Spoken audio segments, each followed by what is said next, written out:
Bonjour à tous, c'est moi qui prends le relais aujourd'hui en ce dimanche 2 décembre. Je vais vous présenter ma première photo de ce calendrier de l'Advent 2018. Et j'ai choisi de vous montrer celle-ci parce qu'elle a une vraie valeur sentimentale à mes yeux et qu'elle représente pas mal de choses. En fait, ce que vous voyez là, c'est moi à 11 ans avec Gribouille qui est alors âgé de 3 ans et qui est arrivé très peu de temps avant à la maison. Puisque comme vous l'avez appris avec la photo de l'Advent d'hier avec Victoire, comme Pépita était excessivement malheureuse, on a dû acheter un deuxième âne en catastrophe. Il s'est donc agi de Gribouille. Et en fait, quand elle est arrivée à la maison, elle était pratiquement complètement sauvage. Elle n'était pas manipulée, elle n'était pas licolée, elle n'avait pas l'habitude du contact humain, on n'arrivait pas à l'attraper dans le pré, elle était excessivement peureuse de tout et elle réagissait très fort à tout. Donc cette photo a l'air anodine, c'est une situation tout à fait normale, hein. Moi en train de faire un pansage à Gribouille qui est calmement attaché, alors qu'en fait c'est les premiers temps où j'ai vraiment pu l'approcher. C'était déjà un énorme progrès juste de pouvoir faire ça parce que quelques semaines auparavant, ce n'était absolument pas possible. Et dites-vous bien que les premiers temps, j'avais même pas le droit de m'approcher de cette ânesse parce qu'en fait elle était trop dangereuse pour moi à 11 ans, qui avait aucune force, très peu d'expérience. C'est mon papa au début qui la manipulait, qui la prenait en main quand on partait en balade parce qu'elle était vraiment complètement sauvage quoi. Donc vraiment dangereuse pour moi. Et du coup, j'ai pas eu le droit de l'approcher tout de suite et j'ai pas eu le droit de la panser tout de suite et de lui prendre les pieds pour les curer et tout de suite. Donc ce que vous voyez là en fait, c'est vraiment nos tout début à toutes les deux. Les toutes premières fois où en gros elle a commencé à s'assagir et à accepter d'être manipulée et à comprendre qu'on ne lui voulait pas de mal et où du coup j'ai pu m'en approcher et m'en occuper en sécurité. Voilà, donc c'est clairement là que tout a commencé en fait.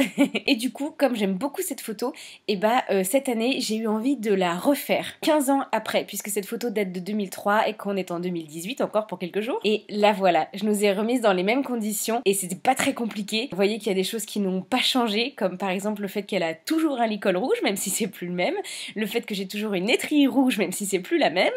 Et nous par contre on a bien changé, clairement sur la première photo, moi je m'en rendais pas du tout compte à l'époque, mais maintenant quand je la revois rétroactivement, je me rends compte à quel point elle avait vraiment une bouille de bébé et vraiment sa petite morphologie d'anon quoi. Et moi-même j'ai beaucoup changé.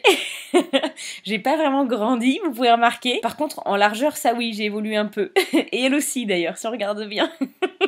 Voilà, donc c'est nous, Gribouille et moi, à 15 ans d'intervalle dans la même situation. Et vraiment, j'adore ces deux photos. Et quand on fait le point, je me rends compte que dans ma vie, j'ai été plus longtemps avec elle que sans elle. C'est vraiment très émouvant. Enfin, en tout cas, moi, je suis très émue de vous en parler et je suis très contente de vous partager ça. Eh bien, j'espère que cette première petite photo, enfin première, j'ai un peu triché, il y en a deux, mais bon, chut, on ne dit rien, vous aura plu. Je vous fais de très gros bisous. Vous retrouvez Victoire demain et moi, je vous retrouve dans 2 jours. Gros bisous.